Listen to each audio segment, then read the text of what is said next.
뭐니 뭐니 해도 뭐 가뜩이나 미국이나 중국 눈치를 봐야 되는데 미국과 중국의 신경전 때문에 자꾸 우리가 좀 휘둘리는 것 같아서 약간 아쉽지 않나라는 생각 듭니다. 그래도 오늘은 1%대 양시장이 반등은 하고 있습니다. 외국인이 돌아와서일 건가요? 뭐 이런 부분들 좀 궁금한 부분이 많은데 돈 되는 전략에 대해서 오늘 이 시간 송재경 디멘전 투자자문 대표와 함께 알아보도록 하겠습니다. 대표님 어서 오세요. 네, 안녕하세요. 네, 그래도 오늘 급락이 이어지지 않은 장에 만나서 네, 다행이라는 생각이 들고요. 일단 어제 같은 경우에는 미국과 중국의 갈등, 반도체 차익 실현, 그동안 상승에 대한 고점 부담 이런 부분들이 물려서 급락의 빌미가 된 것 같은데 어제 시장 어떻게 보셨나요? 그래야지 오늘 좀 연결이 될 것 같습니다. 맞습니다. 예. 어제 사실은 삼성전자가 역대급 서프라이즈 정말로 기다려오던, 특히 삼성전자 주주분들은 더더군다나 기다렸던 호재였는데 실적이 예상치보다 20% 이상 잘 나오면서 기대를 많이 했었는데 오히려 이제 그 소위 루머에 사서 뭐 뉴스에 팔아라는 것처럼 실제로 숫자 나온 다음부터 오히려 이제 주가가 밀리는 현상, 또 중국에서 이제 한화 오션 관련된 자회사들 또 제재 얘기 나오면서 이제 오후에 많이 밀리긴 했는데요. 사실은 최근에 냉정히 보면 우리가 또 많이 올랐어요. 여전히 연초 이후에 전 세계에서 1등 수익률을 내고 있는 나라고 증시고 또 저희가 1등 수익률이에요. 네. 우리가 전 세계에서 1등입니다, 예, 지금. 예. 그래서 이게 압도적인 1등이거든요. 그러니까 우리 다음에 비교할 만한 베트남 정도인데 베트남은 우리보다 한 4분의 1 정도 규모가 되게 작아서 사실은 의미 있는 규모라고 볼 수는 없고 우리하고 이제 비교할 수 있는 데가 독일 뭐 이런 데인데 독일이나 뭐 영국 이런 증시에 비해서는 우리가 지금 수익률이 한 3배? 굉장히 잘하고 있네요. 네, 지금. 우리나라 매우 잘하고 있습니다. 물론 작년에 꼴찌했기 때문에 그렇긴 한데. 기저효과? 네네, 기저효과 분명히 있습니다. 근데 어쨌든 정고점을 넘어가고 있는데 지금 차트가 열려 있지만 우리가 보통 증시를 볼 때 기술적 분석이라고 하잖아요. 이제 사람들이 과하게 많이 샀느냐, 과하게 많이 팔았느냐를 나타내는 것이 투자 조금만 공부해 보시면 아시겠지만 RSI라는 게 있습니다. 우리말로 상대 강도 지수인데 그냥 이해하기 쉽게 숫자가 70 이상으로 올라가면 이거는 과매수 구간이다. 30 이하로 내려오면 과매도 구간이다. 라고 보시면 좋을 것 같은데요. 그래서 대표적으로 이제 기술적 분석하시는 분들한테는 많이 시장이 지금 너무 과하냐, 약하냐, 이걸 이제 표시하는 부분인데 지금 가장 이것이 지금 보시면 지금 최근 차트를 보시면은 지금 70이 넘어가서 지금 꽤 한 2, 3개월을 지내고 있죠. 그런 과매수 구간이네요. 그렇죠. 사람들이 상당히 좀 과열 양상이 분명히 있는 것. 소위 이제 수급 차원에서는. 두 번째로 이 정도가 언제 있었느냐. 2001년 7월 고점, 우리가 전고점 찍었을 때 그때 수준이기 때문에 이거 쉽게 그냥 여기서 아무 일 없다는 듯이 계속 우상향 가기는 쉽지 않고 어느 정도 이제 조정이 있을 수 있는 구간에 와 있었다. 그러다 보니까 어떤 울고 싶은데 뺨 때려주는 격에 이제 이 뉴스들이 나올 때마다 시장이 좀 반응하는 거는 맞는 것 같고요. 다만 우리가 이제 여기에서 이제 비교해 볼 게 2021년은 그때 저 과매수 구간 이후에 주가가 꽤 많이 빠졌었죠. 2022년으로 들어서면서 그러니까 거의 1년 반을 쭉 빠졌었는데 그때하고 지금하고의 수배의 가장 큰 차이는 당시에는 국내에는 개인과 기관이 많이 사줬지만 당시에는 거기다 대고 외국인들이 엄청 팔아댔습니다. 아, 그래요? 예, 그 시점엔. 그래서 사실은 그게 코로나19 이후에? 그렇죠. 우리가 그때 사실은 2021년 7월까지 우리가 전 세계에서 가장 빨리 올라갔던 시장이었거든요. 네네. 우리가 격하게 올라갔기도 했지만 너무 급하다 보니까 외국인들이 그때 오히려 빠져나가는 그런 구간이었거든요. 네, 그래서 오히려 그 당시에는 외국인들의 시장 점유율, 지분율이 많이 빠졌었던 구간입니다. 하지만 최근은 같은 과매수 구간이니 하지만 외국인들이 지금 4개월 연속 순매수 비중을 지속적으로 높이고 있다라는 거. 그러니까 지금 국내도 사지만 외국인도 같이 사주고 있다는 측면에서는 확실히 2021년도 이후에 소위 이제 그 과매수 구간 이후의 대응이 좀 많이 다르다 보셔야 될 것 같고요. 그렇게 놓고 본다면 지금은 사실은 보통 이러고 나면은 가격 조정이 나오든지 기간 조정이 나오든지 둘 중에 하나가 나오고 당시에는 이제 기간 조정이 상당히 격했는데 지금은 제 생각에는 지금 상황에 그런 수급만 놓고 보거나 또는 기업들의 이익을 잘 내는 거, 삼성전자, SK하이닉스처럼 잘 내는 걸 보건데 가격 조정보다는 기간 조정일 가능성이 좀 더 크기 때문에 투자자분들이 거기에 있어서는 변동성은 어쩔 수 없지만 거기에 대해서 엄청나게 또 걱정할 정도까지는 아니지 않을까 개인적으로 그렇게 생각하고 있습니다. 네. 그러니까 그 일명 차트를 잘 보신다고 하는 분들이 70과 30을 중요시하는데 70이면 과매수, 30 밑이면 과매도인데 지금 72니까 과매수 구간이긴 한데 21년도와 다른 건 외국인이 사주고 있기 때문에 지금 크게 걱정하지 않아도 된다라는 예. 부분으로 그러면 단기 고점 딱 찍고 하락 추세를 이어간다는 건 크게 걱정하지 않아도 되는 건가요? 그렇죠. 이제 그때는 네. 사실은 고점 찍고 주가 꽤 많이 밀렸잖아요. 한 1년 반 동안. 그런데 그 정도로 당연히 좀 어느 정도 밀릴 수 있습니다. 근데 그 가격의 조정의 강도가 그 당시만큼 세일 가능성은 없지 않을까. 저 개인적으로 그렇게 생각하고 있습니다. 네.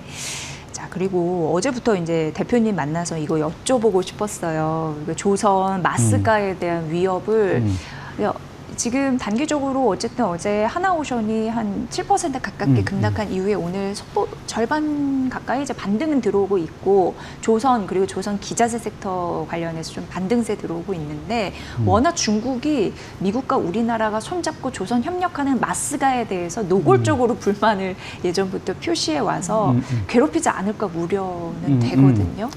네. 말씀 주신 대로 사실 이건 중국이 우리나라의 개별 기업을 상대로 제재를 한 건 처음이죠, 사실상. 예, 이렇게 딱 찍어갖고. 하나오션 미국 자회사 5곳. 딱 너 해서 5개 이렇게 딱 한 거는 상당히 좀 의미심장해 보이긴 합니다. 네. 다만 뭐 사실은 그러니까 소위 실질적인, 그러니까 심리적으로는 걱정이 되는데 과연 실질적으로 엄청난 타격을 줄 거냐?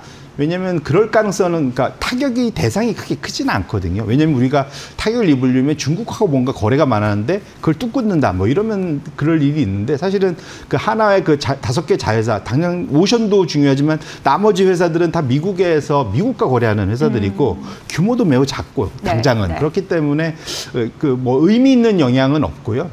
다만 오히려 이제 중국이 일종의 이제 경고 신호를 준 거죠. 너무 중국이 그러니까 우리나라의 특정 분야가 미국에 붙어 있고 그것 때문에 중국이 위협을 받으면 우리는 가만히 있지 않을 거야라는 얘기를 분명 하는 것만은 분명한 것 같습니다. 그렇기 때문에 이거는 이제 심리적인 이슈가 좀 더 강하다 봐야 될 것 같고요. 다만 중국 입장에서도 우리가 상당히 필요합니다.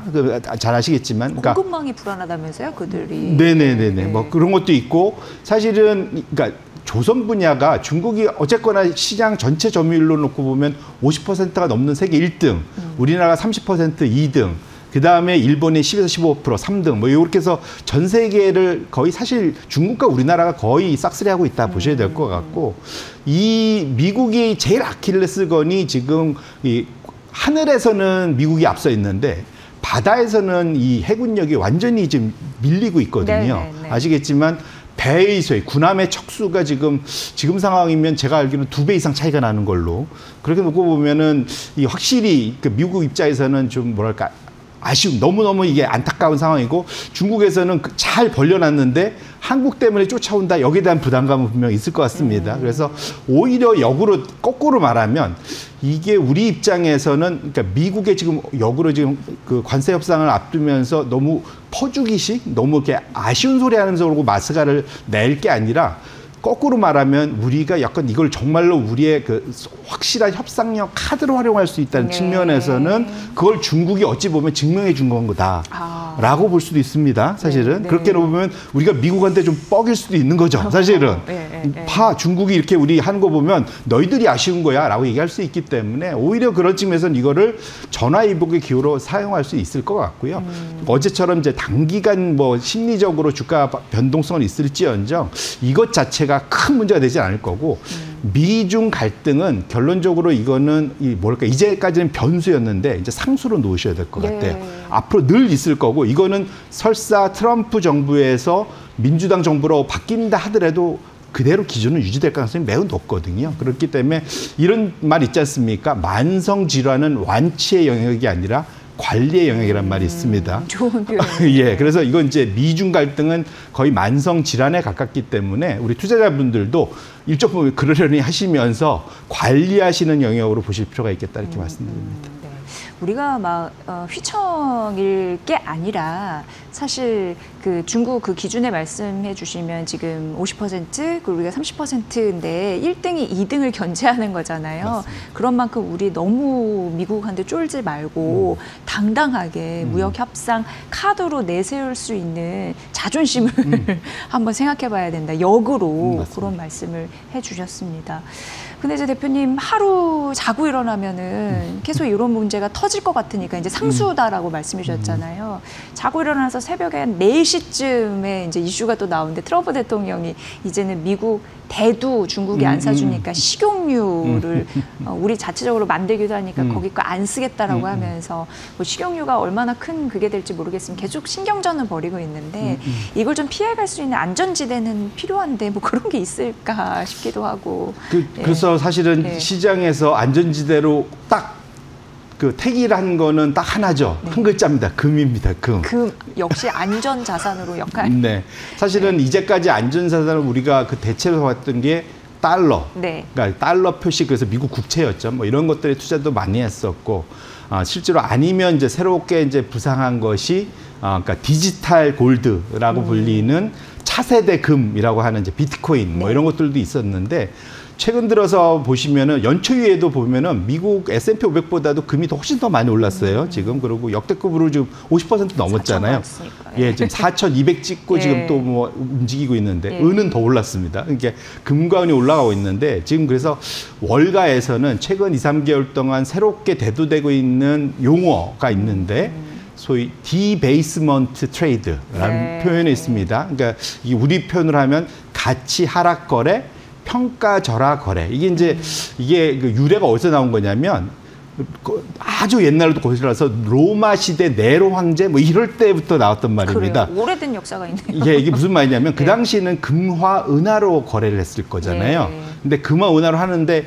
이게 로마가 이제 재정이 부족하고 막 이러다 보니까 여기다 뭘 조금씩 타는 거예요. 불순물을. 네, 불순. 그러니까 그 은화는 구리를 섞고 금은 원래는 같은 양으로 10개 만들건 거를 슬쩍 11개, 12개 더 만들어낸 거예요. 그래서 재 보면 무게 재 보면은 늘 비어 있는 거죠. 이런 일들을 했는 건데 최근 들어 사실은 이게 미국의 달러를 보는 것도 그렇고 뭐 프랑스 그러니까 유로 쪽에 이제 프랑스를 보고 일본 엔화도 마찬가지로 각국의 이게 재정 그러니까 부채가 너무 많아지다 보니까 과연 우리가 돈을 받을 수 있을까? 또 연준이 돈 푼다 그러니까 그럼 통화 가치가 제대로 지켜질까에 대한 걱정이 본격적으로 나타나면서 모든 게 안전자산은 유일하게 남은 것은 금이다. 그래서 금 쪽으로 계속 좀 몰리고 있는 상황입니다. 이건 사실은 결코 바람직한 상황은 분명 아니고요. 네, 쏠려 있으니까. 네. 그리고 또 쏠려 있는 것도 있고 역으로 말하면 이것 자체는 내년 내후년으로 갈수록 인플레이션이 지속적으로 높을 수밖에 없다라는 것을 의미합니다. 그래서 물가 사실은 우리가 이 투자하는 모든 것은 뭐와의 싸움이냐면 길게 놓고 보면 물가와의 싸움이거든요. 나의 구매력을 유지시켜 줄 수 있는 거. 그러니까 이게 한 예로 지금 쉽게 들어두면 제가 1,000만 원 있습니다. 근데 매년 3%씩 물가가 상승을 하면 10년 후가 되면은 내 1,000만 원을 그대로 갖고 있었으면 10년 후에는 7,500만 원 돼 있어요. 그만큼 물가가 무서운 거거든요. 네. 그 3% 이상의 뭔가 투자가 필요한데 그만큼 역으로 말하면 금을 표시하는 미국 달러, 금을 표시하는 뭐 일본 엔화 보면은 계속 그 나라 거꾸로 가면 금은 그대로 있는데 그것을 표시하는 각 나라의 통화가 훨씬 더 많이 들어야 하는 금과 나머지 통화 간의 그런 환율이 바뀌고 있는 거다 이렇게 보셔야 될 것 같고 그렇게 놓고 보면 이거와의 싸움에 대한 고민 그런 측면에서는 포트폴리오에서 일정 부분 금과 은 같은 귀금속을 조금이라도 계속 좀 들고 가는 그러한 플레이는 꼭 필요한 상황이다 이렇게 말씀드리겠습니다. 그러니까 물가 상승이라는 거는 결국 화폐 가치를 떨어뜨리는 건데 우리의 받는 월급이 갈수록 떨어진다라고 생각하시면 맞습니다. 됩니다. 맞습니다. 그래서 투자를 안 하면 먹고 살기 힘들어지는 맞습니다. 시대가 오는 거다라고 생각하시면 되는데 그래도 아직까지는 안전자산으로서 금이 좀 역할을 하니까 계속 여기에 가격이 올라가는 거네요. 결국 네, 사람들이 그런 생각을 하니까. 대표님 그리고 AI발 반도체 실적 이제는 거품론이 좀 사그라들려면 실적 데이터로 보여줘야 되잖아요. 맞습니다. 마치 삼성전자 같이 이견 없으세요? 네. 네. 일차적으로는 이게 AI 투자하면 다 똑같은 것 같은데 그 안에 좀 구분해서 볼 필요가 있을 것 같고요. 이게 이제 우리를 따지면 옛날로 따지면 이제 서부 개척 시대의 금광 우리 맨날 생각하잖아요. 그때 실제로 돈 번 것은 금을 많이 캔 사람이 돈 번 게 아니라 청바지 팔고, 그 곡괭이 팔고, 그게 더 수혜가 있었죠. 마차 팔고 이런 사람들이 돈을 더 많이 썼습니다. 지금 엔비디아, SK 하이닉스, 삼성전자, TSMC 같은 데가 곡괭이 팔고 청바지 팔고 이런 데들입니다. 그러니까 돈을 계속 잘 벌 수밖에 없는 상황인 것 같고요. 최근에 주가도 사실은 이번에 실적도 보고 내년에 대해서도 여전히 잘 나올 가능성은 좀 당장 적어도 가시적으로 보이고 있다는 측면에서는 크게 걱정을 안 하실 필요가 있을 것 같고요. 지금 지난 10년간 이런 AI도 AI지만 이 반도체의 투자에서 우리가 명심할 게 있어서 이 차트를 제가 갖고 와봤습니다. 하나증권 자료인데 제가 조금은 이제 수정을 한 건데 이 녹색선, 짙은 녹색선이 이익의 사이클이고요. 결국은 저점 대비 얼마나 올랐느냐. 2016년도에는 한 200% 올랐고 20년도에는 한 100% 올랐고요. 그 다음에 가장 최근에 와서 이게는 이제 한 저점 대비 한 80% 가까이 올랐던 게 2023년도 사이클이었습니다. 지금 새로운 사이클이 시작되고 있는데 중요한 것은 이익이 100% 갈 때 주가는 먼저 오르기 시작해서 중간쯤에서 멈춘다라는 거예요. 그게 뭐냐면 주가는 먼저 시작해서 먼저 끝난다. 그래서 이익만 바라보고 마냥 들고 있다가는 그 기분만 좋고 평가할 수 있도록 나중에 쑥 많이 빠질 수가 있습니다. 그걸 염두에 두시는데 그럼 벌써 지금 그렇게 됐느냐. 최근은 연초 이후부터 랠리를 보여서 지수, 가격은 54% 올랐고 지금 이익은 지금 지난주까지 해서 한 40% 올랐거든요. 오히려 지금 확실히 이전과 마찬가지로 주가가 먼저 선반영하고 있죠.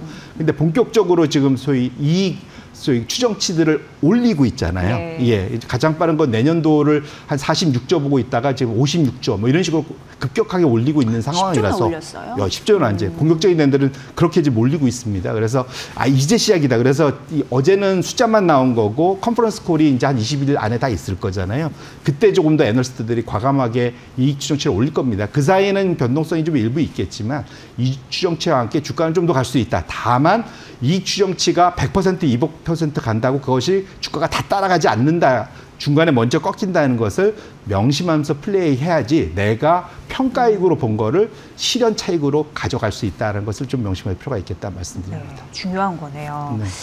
그리고 이제 금강 개발에 있어서 청바지 곡괭이가 더 수익이 난다고 하면 그 청바지 곡괭이 사야 되는데 그러면 우리가 현금을 갖고 이제 투입을 해야 되잖아요. 근데 현금 투입의 때가 언제인지 이거는 어떻게 보면 시청자 여러분들의 기존 종목을 물타기 하는 거라든지 신규 발굴하는 거든지 아니면 해지 이런 부분이 다 포함될 것 같아요. 그 투입의 시기는 언제라고 보십니까? 뭐 어쨌든 그건 타이밍은 예술이고 신의 영역이라서 알 수는 없는데 어쨌거나 뭐 굳이 지금 삼성전자, SK 하이닉스만 갖고 비교하면은 오히려 지금은 삼성전자가 조금 더 좋아 보이는 건 저 개인적으로 그렇게 생각을 하고 있고요. 오늘도 오르더라고요. 그 다음에 두 번째로는 이걸 포트폴리오로 이제 변동성이 커지니까 좀 다변할 필요에서는 안 보던 분야를 봐야 되는데 대표적으로 건강관리 헬스케어 분야입니다. 헬스케어. 헬스케어가 이게 경기 방어주 중에서의 성장주인데 PER이 지금 미국에서 지난 50년간 항상 시장 대비 높게 거래되다가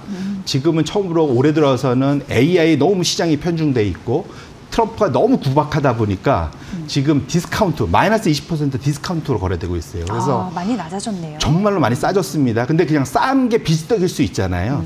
그런데 확실히 좋은 시그널은 내부자들, 결국은 지금 헬스케어 기업들의 미국의 경영진들이 본격적으로 자기 주식을 사기 시작했다라는 거. 자사주 매입해요? 본인들이 사는 거. 그러면 정말 좋게 본다는 거거든요. 결론적으로는 미국의 그래서 헬스케어 분야가 주가가 올라가면 우리나라도 비슷하게 갑니다. 그래서 국내에서도 지금 연초 이후에 수익률 보면은 건강관리 분야가 그렇게까지 오르진 못했거든요. 그래서 미국 헬스케어 ETF도 좋고 아니면 국내의 그러한 우리 건강관리 분야의 업종에 대해서도 같이 관심을 가져볼 만한 그래야지 포트폴리오가 치우치지 않고 변동성에 견딜 수 있는 내성을 가질 수 있다는 측면에서 꼭 관심을 가져볼 만하다 이렇게 말씀드립니다. 네, 지금 살짝 수면 밑에 있지만 고개를 들 가능성, 미국 건강관리, 헬스케어 쪽 ETF 괜찮고 이거와 뭐랄까 동조화되는 듯한 느낌의 우리나라 헬스케어 섹터도 관심 있게 봐야 된다. 제일 좋은 건 주가 저렴할 때 사서 수익 크게 내는 거니까. 그렇죠. 남들 좋은 게 아니라 내 좋으려면 그런 흐름으로 생각해 보시면 답이 나올 것 같습니다. 오늘도 불안한 시장에 확실한 답이 있을 수 있겠네요. 그런 생각을 하면서 대표님 보내드리겠습니다. 다음 주에 뵐 거고요. 송재경 디멘전 투자자문 대표님의 분석이었습니다. 오늘도 의미 있었습니다. 고맙습니다. 네, 고맙습니다.